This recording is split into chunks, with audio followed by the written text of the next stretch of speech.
And he saw something shadowing him, and he started going faster, and it started going faster, and he started running, and it started to run. My name is Carl Crew, and my great uncle is Jerry Crew, and he logged the forests of Bluff Creek, Mount Shasta, with my father and my other uncle. So I kind of grew up in this Bigfoot family, and didn't really realize it as a young kid.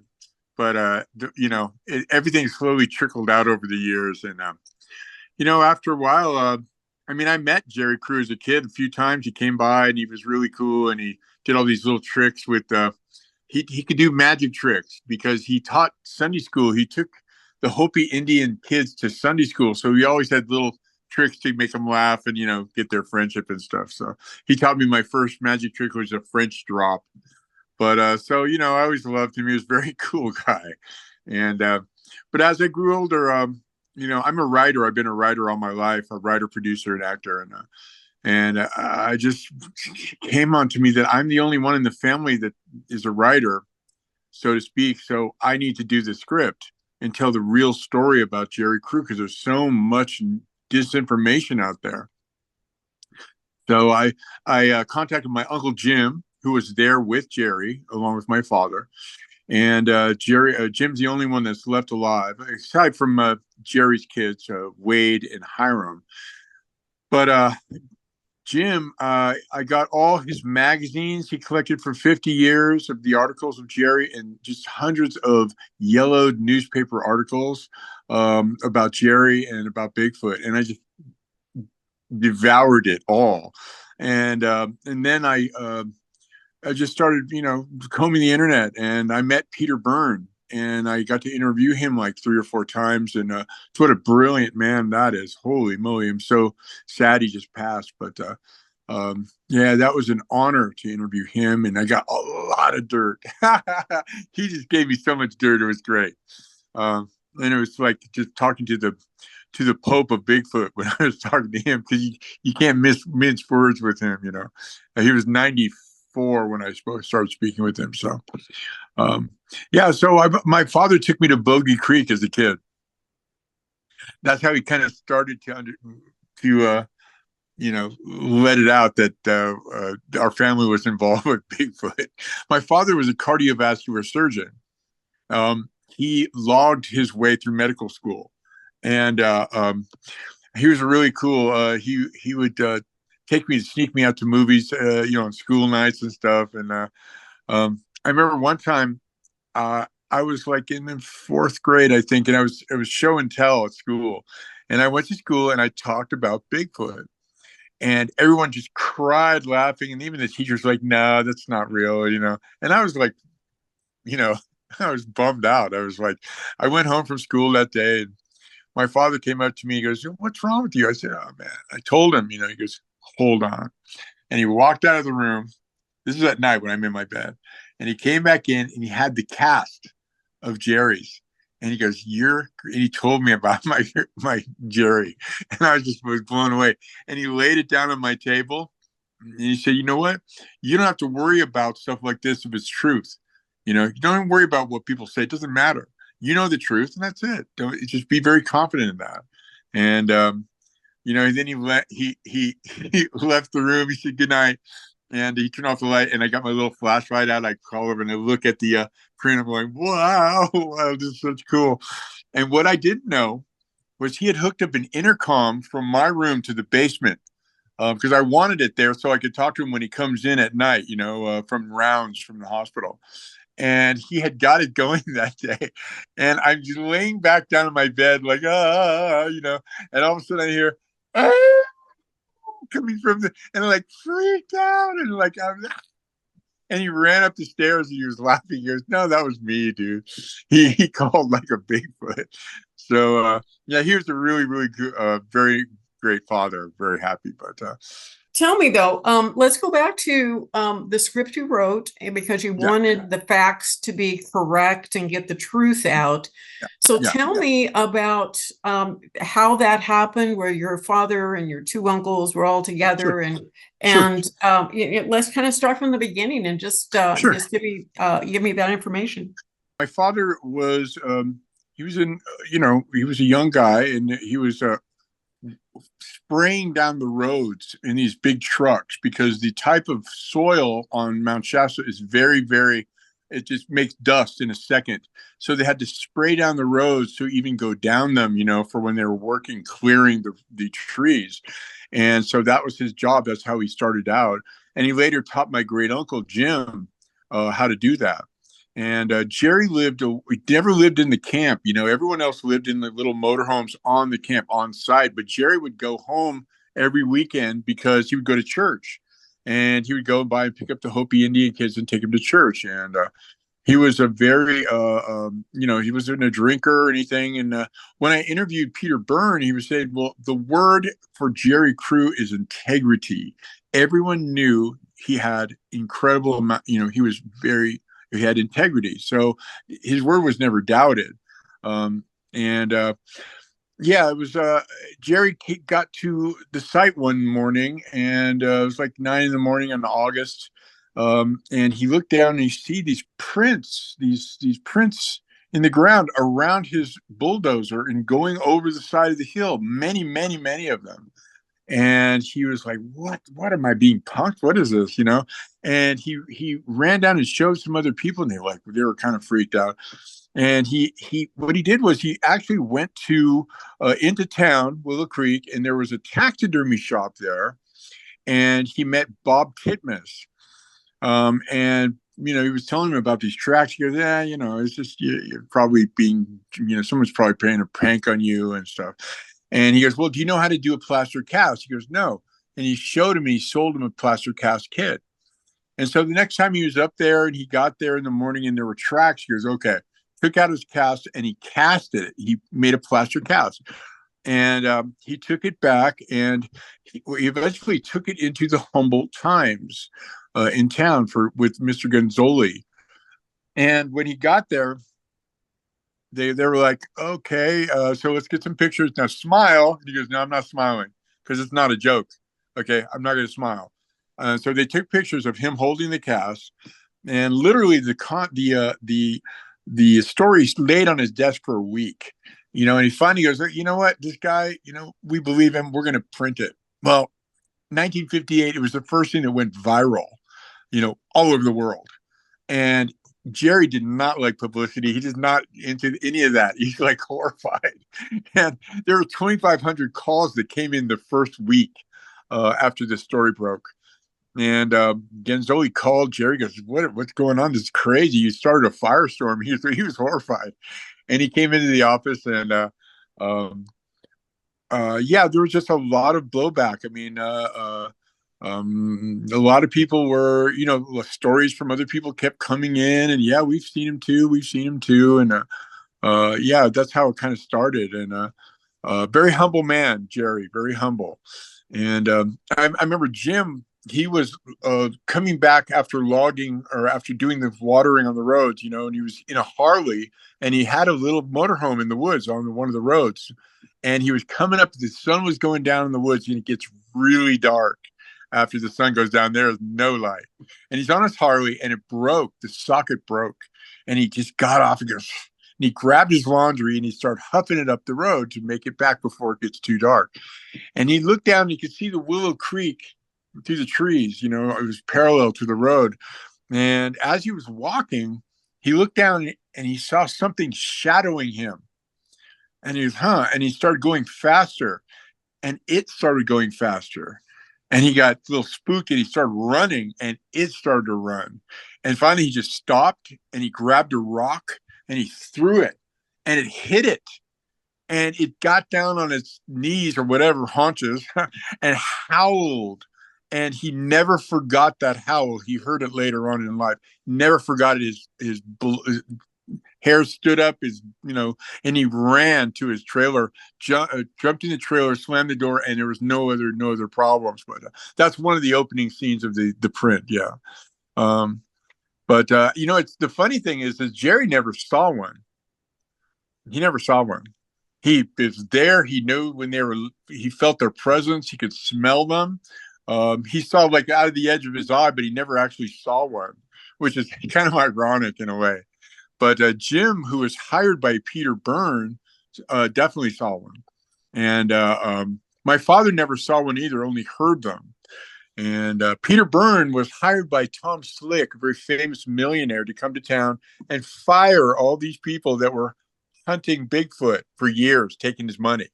And when he got there, two of them were in jail, and one of them had moved to San Francisco. That's a lot of Bigfoot in San Francisco. And like John Green was one of the famous ones. He was so upset he wouldn't even take his call, and he said, "Well, okay, your services are no longer needed." And the only one that gave him a problem was Bob Titmus. He said, "No, I don't only talk to Tom Slick. I will not talk to anyone else. So too bad. I'm doing very secret thing for Tom Slick." And we later go into what that was in the screenplay, and it's hilarious. Yeah. Um, but I mean, the whole thing is about all this constant bunch of nonsense. I mean, coming from people like Ray Wallace, who was the head of the logging company, who Peter described as someone who really couldn't read or write. And he was really a storyteller, wild stories, UFOs, anything, And he was so jealous of the publicity. Well, actually, first of all, he was upset because people were start quitting. After this story broke and all these loggers, I'm out, I'm gone. No, they're real. I've heard them. So they were all spooked, and he got really pissed. He thought somebody was trying to spook him, ruin his business. But eventually, there was so much press, and he wanted to get in on it. So he called a friend of his who had carved these fake feet, and he had them send it to him, and he did some where he stomped all over the sand by a little river, and oh yeah, and so he kind of messed with everybody, and later on there are depictions of exactly what that print looks like next to the print that my great uncle took. Completely different. The ones that he stomped look like a surfer's foot. It's very carved, and the one from Jerry is very organic and stuff. So I guess Ray always lived in horror that guy was going to come to town and shoot him, because he thought he had made a bunch of money off his tracks, and he never did. But he was always like on the run. But I have Peter turned me on to some amazing stories about these people. And there was just a lot of nonsense surrounding this whole thing. And I just want to cut through all this and tell the real truth. What is Bigfoot? It's not a Nephilim. He's not a UFO. Ray was telling people, "Oh yeah, the UFOs, they come down and plant these Nephilim, or they plant these Bigfoots everywhere." And there's like 9 amazing letters that John Green got that Ray Wallace wrote, and just like, I mean, I guess someone was typing them as they wrote, as he dictated, but wow, just crazy stuff. The Japanese took all the Bigfoots and they put them on ships and shipped them out to Hong Kong and frozen in ice and blah blah blah and all this crazy stuff. And oh yeah, and then when Ray Wallace died, his family claimed, "Oh well, Bigfoot's dead. That's it," and everyone bought it.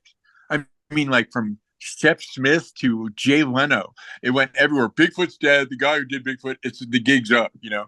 And like it took like about a couple of weeks or like a couple of months, and people said, "Wait a minute, Bigfoot isn't like new. It goes back hundreds of years. Wild men in the woods, Sasquatch. Talk to any local Indian and they know all about it.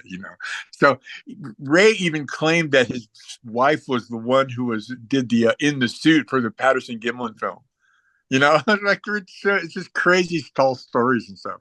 The really interesting thing about Patterson Gimlin is that my great uncle drew the map to that site that was given to Al Hodgins that ended up in Bob Gimlin's possession. That's how they went there and got that footage, and not many people know that.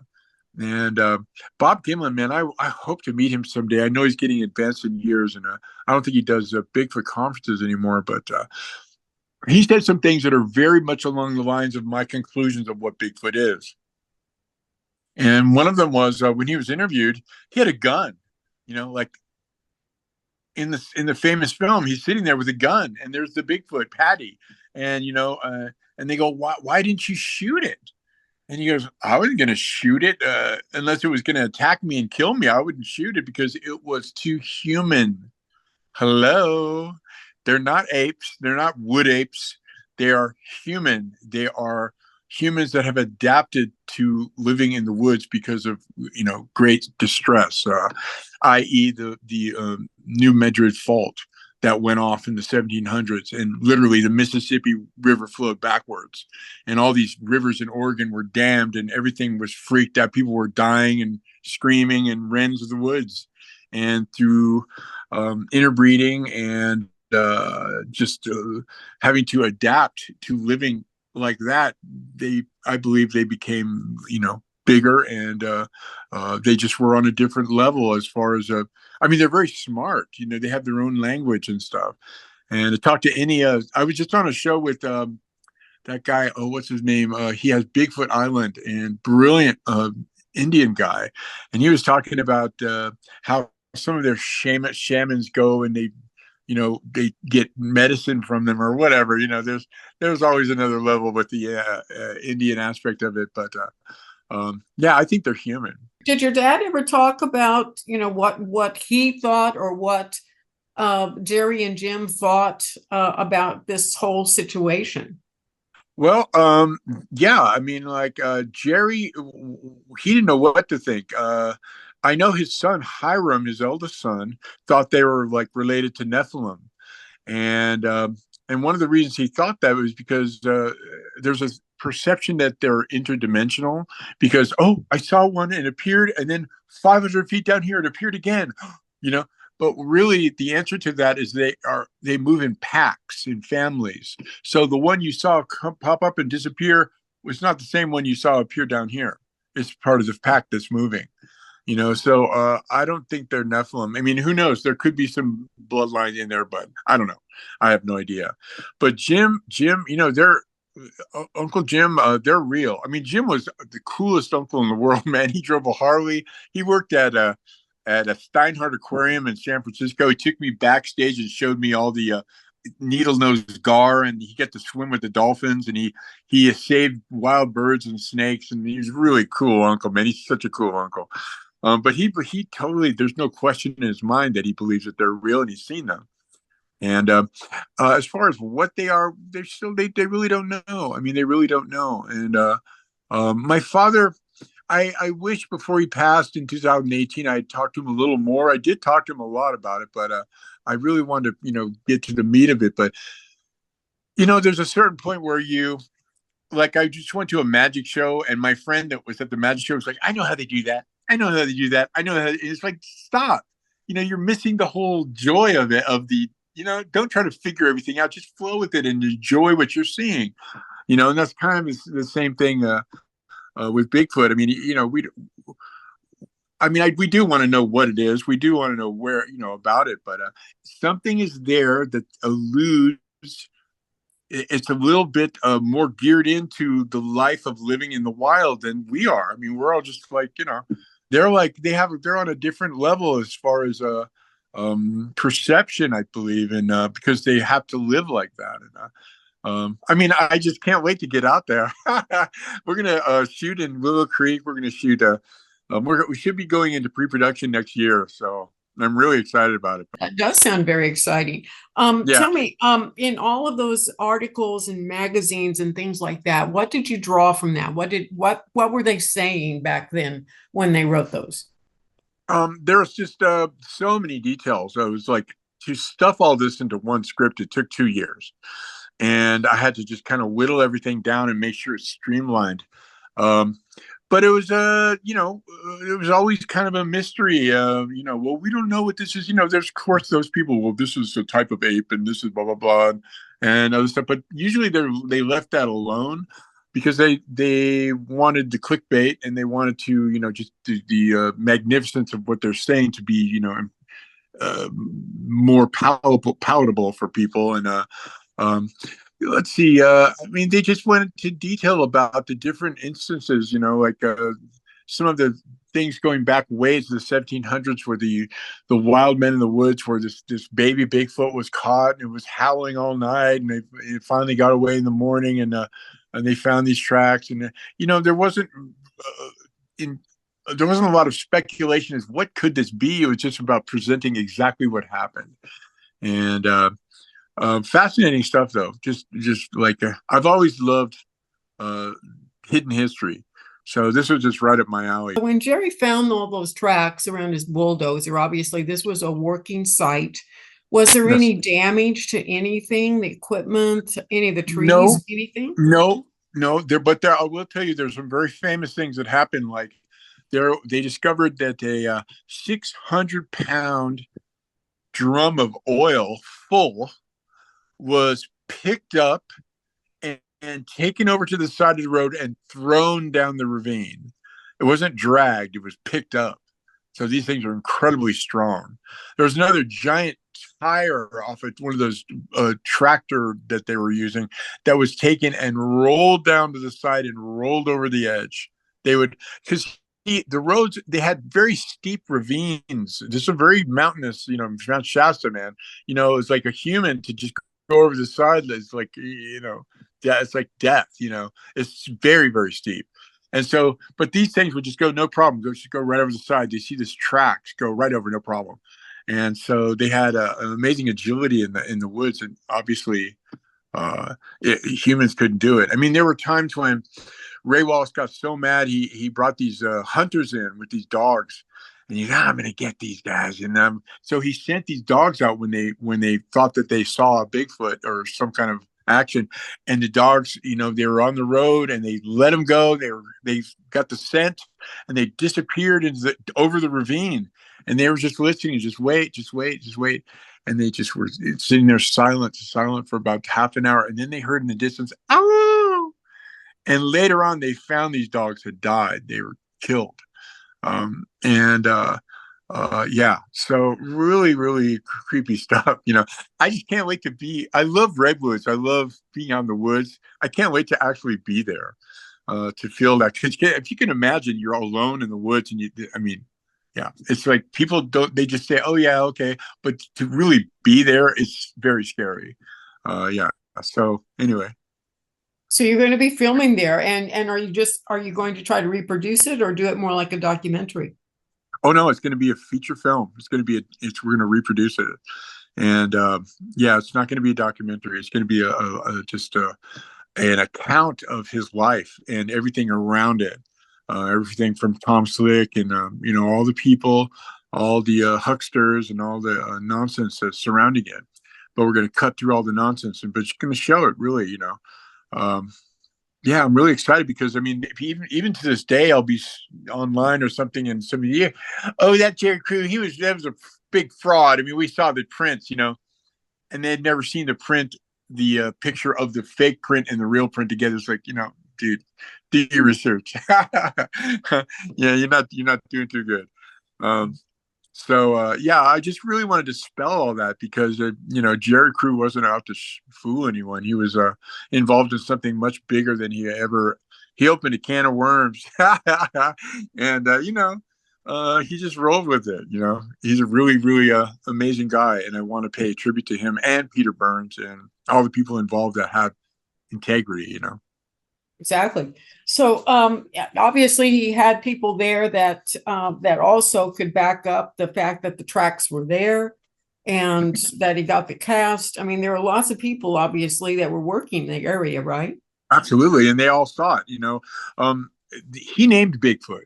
Okay, before he took the cast into Gonzoli at the Humboldt Times, he would get up to the site and he would get the other loggers and say, "Look, Bigfoot was here last night." And there was a logger, I heard his interview, and he talked about Jerry saying that was pre when he took the cast in. So he coined the Bigfoot. It's too bad he didn't copyright it. But yeah, he named Bigfoot. And uh, so we just want to dispel all the nonsense. Yeah. But actually, a friend of mine who's a Western Bigfoot exploration, Jonathan, he sent me a picture, which I've never seen before. And it was of Jerry in the tractor on the road with the other people there, in a book that was found in Iowa. And I'm trying to get the rest of the article, but it just blew my mind. I've never seen that. I want to always see that. And there was the path they had carved in the darkness of the trees, and there was an old car on the right side, and there's other vloggers standing around. And man, it was just like, oh yeah, that's what I want to see. Yeah. Yeah, it sounds like that would be a real jewel of a find. Oh yeah. It's a broad range subject that goes over hundreds of years, but we were focusing on Jerry's, how he kind of changed it. It was a pivotal point. Um, yeah, and that's just what it's all about. Yeah. What else can you tell us? Well, there's so many incredible stories that are woven into this. Even Ray Wallace, oh yeah, he was selling these fake casts on a roadside, uh, little store for years, and that's why when he died, that's why the family said, "Oh, Bigfoot's dead. That was our father." Yeah, because they knew that being interviewed by, he would never stand. He would never, make it through the interview because he was like so, countrified, and they would have just ripped him apart. And the reporters, so they waited till he died, and they made the announcement, and then they got to sell all these tracks. They became a little more valuable for a little bit. Um, and even there was one guy who offered $100,000. I think it was John Green, actually. He offered $100,000 if you could replicate the gate between each step that was in the Patty film, the Bigfoot film. See, that's that film has never been debunked. People say, "Oh yeah, that's a bunch of nonsense." No, no, no. First of all, there's no technology back then for a costume that had muscular action going on underneath it. And secondly, the gate is so big, you couldn't do it. You couldn't do it. And one of Ray Wallace's kids got all the press around him. He tied these fake feet to his feet, and they shot him trying to do it. And he had a rope on the end of a truck, and they started pulling him and try to make the gate because he wanted that 100 grand. And he fell, and he got really hurt. Yeah, and so yeah, that's in there. And yeah, there's just so much swirling around it. Tom Tom Slick was a really amazing character out of Texas, and he was a multimillionaire. Hung out with Howard Hughes, all these people, and he's the one that funded all this Bigfoot exploration back then. And actually, when he hired um, Peter Burns, so Peter Burns actually hunted Bigfoot with Jerry for a little bit, but he hunted with my Uncle Jim. And they had helicopters and night vision and everything, and they did find some beds of Bigfoot. They were on this location and found giant swaths of moss that were ripped down and placed down like a bed. And they found all these animal bones around it. And they found fecal matter. And they took it and tested it and sent it to Berkeley. And when it came back, they said, well, we don't know what this is from, but it's definitely carnivorous. And it has parasites that are only found in humans and apes. And that's all they could tell. And yeah, so there was a lot of different, things that happened. There's a classic story of when Tom Slick came to town to Willow Creek with Peter Burns, and they were at the Willow Creek Inn. And Ray Wallace heard, oh, that city slicker's coming to town. So he showed up. He wanted to meet this guy. He showed up at the Willow Creek Inn. He came in, and Peter, yeah, this is Tom Slick. This is Ray Wallace. And hi. And he goes, I have a baby Bigfoot. And Tom Slick goes, you do? And he goes, yes, I have him at home. He goes, okay, how much do you want for him? And he got all sweaty. And Tom looks at him and goes, okay. And he pulls out a check, writes a check, puts it on the table. Ray reaches for it. He goes, no, you got to bring him. He, oh, okay. So I'll be here tomorrow morning. And so they saw him walk out. And Peter's like, okay, what do you bet? He's coming back or what? And the next day he came back sheepishly. Well, the Bigfoot got sick during the night. I had to let him go. Oh man, it's crazy.